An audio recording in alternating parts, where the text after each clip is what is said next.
welcome back to another episode of the Breast Cancer Physio. I'm your host, Jen McKenzie, lymphedema physiotherapist and ESSA accredited exercise physiologist. In this episode, I want to talk about a really important topic, which is breaking the mental rut after breast cancer. Now, I'm no psychologist and I'm not a counsellor, but I am a physiotherapist who has specialised in looking after patients with breast cancer for the last 6 or 7 years. And I can certainly tell you that I see a number of common themes coming through my clinic every week. So at this stage in my career, I look after 40 to 50 breast cancer patients every week. And one of the common themes that I see is that after patients have completed active treatment, they tend to get into a really bad mental place. And that is understandable because of what you've just experienced, but I want to show you 5 really easy ways, I shouldn't say easy, I should say 5 important ways you can look to improve your mental space after breast cancer treatment. So without further ado, if you enjoy this video and you would like to see more, then please subscribe to my channel, give this video a big thumbs up and leave a comment in the section below if you have any questions on how to break the mental rut after breast cancer. And if you have any other topics around breast cancer that you'd like me to address, then please also leave a comment in the section below. Okay, so let's get into this video, how to break the mental rut after breast cancer. Now, what I'd like to say first is that if there's ever a time in your life where it is really important to stop and take stock, it would be with a cancer diagnosis, because I think that a lot of people get to this point where they would really like to reassess what they are doing with their lives. And you really have an opportunity to do this if you've been diagnosed with breast cancer, because treatment often means that you have to give up work or give up a lot of normal activities that you would be doing, and it allows you to stop and think. And one of the problems after breast cancer is that there's a saying called the new normal. And I don't really like that saying for a lot of reasons. There are new normals that are realistic new normals. Like if you've had a mastectomy and you have lost a breast, then essentially that is a new normal. You may not ever regain that breast unless you have a breast reconstruction, but it's never going to be your original breast. So that's a new normal, and I can understand the concept in that space. But when it comes to new normal with things like depression, pain, chronic fatigue, I really do think these are things that with the right people and input, you can dramatically improve these symptoms. And unfortunately, and I know I've harped on about this a lot, but I'm going to continue harping on about it until the culture changes. We have a very officious medical system. So when you get diagnosed with breast cancer, you typically get diagnosed, you either go straight into chemotherapy or surgery, and then you might finish with radiation and hormone blockers, but then everyone tends to fall off the bandwagon unless you have got a medical team which is really advocating a pathway towards an allied health team, which is all of the professionals like physios and counsellors and exercise physiologists and occupational therapists and so on and so forth. So if there is ever a reason to stop and take stock of your life, and rather than consider a new normal when you've been diagnosed with breast cancer, consider it the opportunity to create version 2.0 of yourself. Create the best version of yourself you can possibly imagine. And I'm going to start to try to help you look into ways in which you can create version 2.0 of yourself. Because I think one of the best things we could challenge ourselves to do after breast cancer is the idea that you can become a better version of yourself after breast cancer than what you were before breast cancer. That's a much nicer way to look at it than, oh, my new normal is a overweight, tired, fatigued, in chronic pain, down in the dumps person. So now that's not everyone, I should mention too. You know, there's a lot of people who do create version 2.0 of themselves without much help at all. But definitely as a common theme, I see that a lot of people get into a really bad place, particularly after active treatment is completed. So it's not necessarily when people are in the midst of chemotherapy and they're nauseous and they're super tired and they've got test after test and they've got chemotherapy going into them. Okay, so let's get into point number 1 of how to break the mental rut after breast cancer. My first point, it's probably going to be an obvious one if you've been following my channel for a while, is exercise. Now, if anybody asks me, who's a breast cancer survivor, why should I exercise after breast cancer? My number 1 reason is to improve your mental health. So exercise has heaps and heaps of benefits, but in this video, I'm really honing in on the fact that exercise improves your mental health, particularly because of the massive endorphin release it will give you. So exercise can be as simple as starting to walk around the block. It might be joining a local walking group. It might be joining a gym. It might be going to aqua aerobics or going to do a yoga class a couple of days a week. So any which way you can start to exercise after breast cancer, even if you haven't done it before breast cancer, and even if you haven't done it during your breast cancer treatment, any which way you can start exercising is a really, really good thing. I cannot emphasize this point enough. If you're not exercising and you're feeling like you're in a real depressive state or low state after breast cancer treatment has been completed, then definitely consider exercise. The other caveat I'm going to put in here though is that one of the best forms of exercise I believe people can do after breast cancer is resistance training.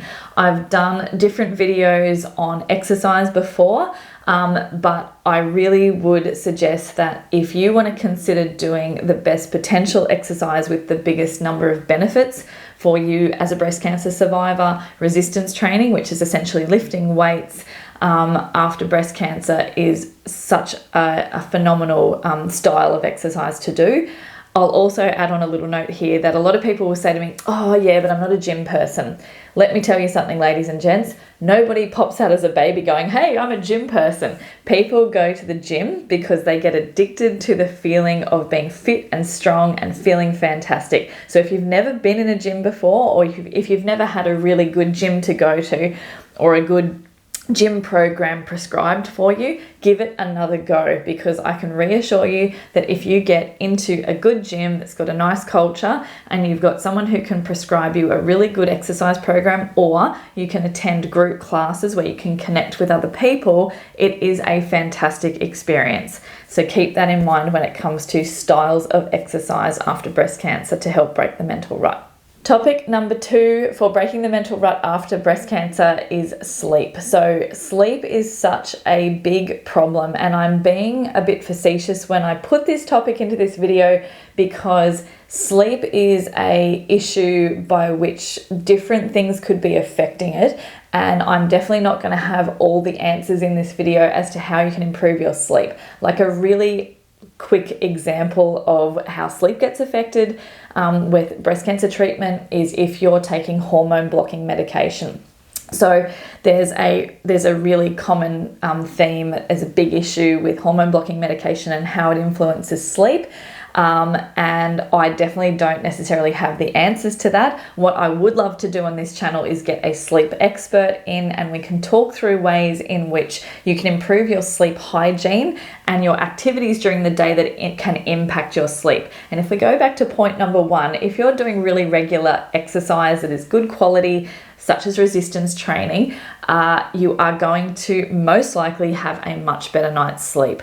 However, in saying that, exercise as an example is not going to give you necessarily a perfect night's sleep either. If you're on hormone blocking medication and you're getting hot sweats, then that needs to potentially be addressed as a separate issue. You may be affected by anxiety at night. You may be, waking up during the night and thinking about breast cancer returning. You might be thinking about an upcoming scan, and that's causing anxiety.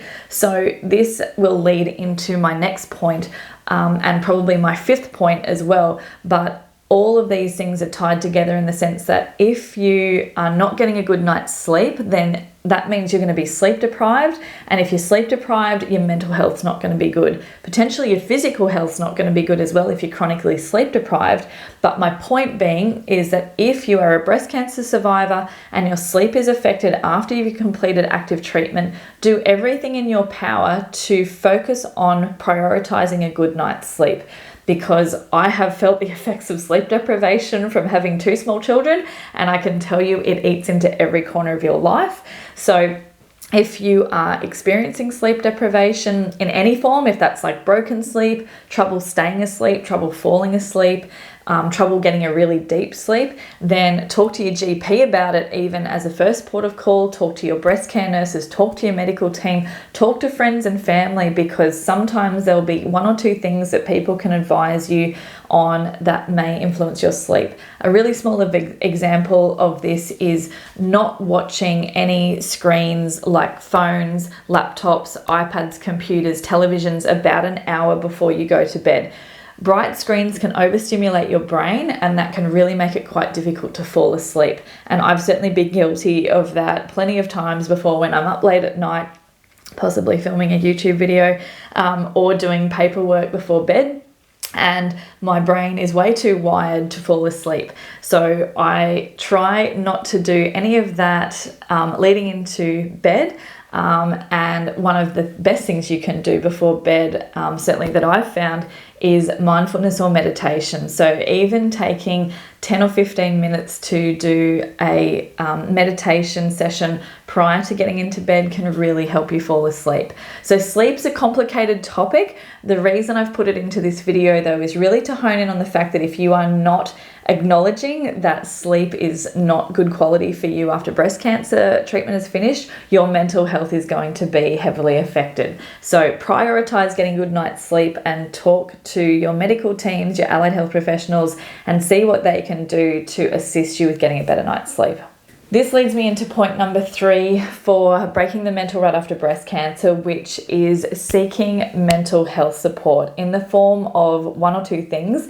Either attending a breast cancer support group, and you will know if you follow my channel that I did a video on this last week, which is essentially why I believe it is so important for women who are breast cancer survivors to not deny themselves the experience of going to a support group if they can access one.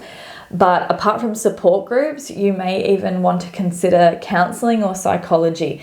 The other thing to remember here, ladies and gents, is you might not need to see a psychologist or a counsellor every week for the rest of your life because of breast cancer. You may need 5 or 6 sessions over 6 months, and you might feel so much better. I don't know if I've even mentioned in this channel before, but I seek counselling from the counsellor at our clinic now because I'm a workaholic. Don't act shocked, by the way, everybody watching at home. I am a full-blown workaholic, and I've got to get my work-life balance in better order. And so I see my counsellor, Julie Bolton, every 5 or 6 weeks. We spend an hour together, and it's honestly one of the best things I've ever done to jig my work-life balance into a better position. So, and I ignored that issue for a long, long time. And, you know, I was starting to recognize the effects of emotional burnout and general burnout because I'm, you know, working really, really hard. So paying attention to mental health issues is something I feel super passionate about breaking down the stigma around. So if you are recognizing that your mental health is poor after breast cancer, again, don't deny yourself the opportunity and the experience to progress that issue.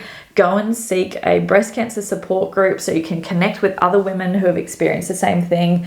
Go and seek counsellors, psychologists, whoever you need to. Typically, you can access these types of health professionals through GPs. You may even find them by word of mouth references from friends and family, though. So ask in your trusted circle if you need to. But don't deny yourself the experience of accessing mental health professional, and please put aside the stigma of mental health for your own sake, because hitting the self-preservation button and focusing on your own mental health after breast cancer is one of the best things you can do to help yourself move forward after breast cancer. Point number 4 is an interesting one because I'm going to warn everybody that to take this point with a grain of salt, which is essentially that one of the best things you can do to break the mental rut after breast cancer is go on a holiday. Now, the reason I say take this with a grain of salt is some of you might be watching this video going, well, that's fantastic, Jen, but I'm in the middle of a COVID lockdown and we're not allowed to travel anywhere. So now that I've said this, I just want to put a caveat here where I appreciate that the world is in the middle of a pandemic at the moment and that like traveling for a holiday could be quite difficult. But please keep it in the back of your head, and we might have to get creative with how we do a holiday. It may be a weekend away in a motel or a hotel, or it might be going to stay with a friend close by. Whatever way you can get away from your normal routine. It's essentially like the topic of breaking routine. If you can travel somewhere within your state, within your area, so that you're just breaking up your normal routine. Like if you're in Australia at the moment, or if you're in New Zealand, we have a travel bubble that we are now allowed to fly between those countries. So consider, anywhere you can travel to would be a good place to go. So getting away after breast cancer treatment is completed, I think, is such a positive experience for breast cancer survivors. I get really excited anytime my patients say, oh, we're going to go on a trip. I'm like, oh, this is fantastic, because that's one of the most normal things you can do. It's nothing clinical, it's basically going, that's where I want to go, and I know I'm going to enjoy myself because I'm going on a holiday. I've chosen to do that. Nobody chooses to have breast cancer. Nobody chooses to go and have chemotherapy, and nobody really likes spending a lot of time in a really heavily clinical or medical setting, because it usually means you're unwell.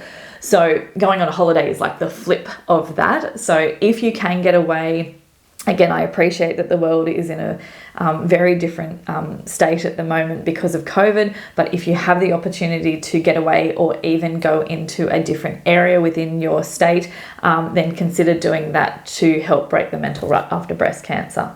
Point number 5 is a really important one, and this particular point is about attending to symptoms after breast cancer. So 2 examples for you. When people have ongoing pain, ongoing restriction of movement, ongoing mental health issues, if there's issues around, say, return to work, you have to attend to them. And what I mean by this is if you continually ignore your sore breast or your stiff shoulder, or the fact that you're about to go back to work in 3 months' time and your brain cognition's not so awesome, those issues are only going to get worse. So the longer you put them off for, typically the worse they're going to get.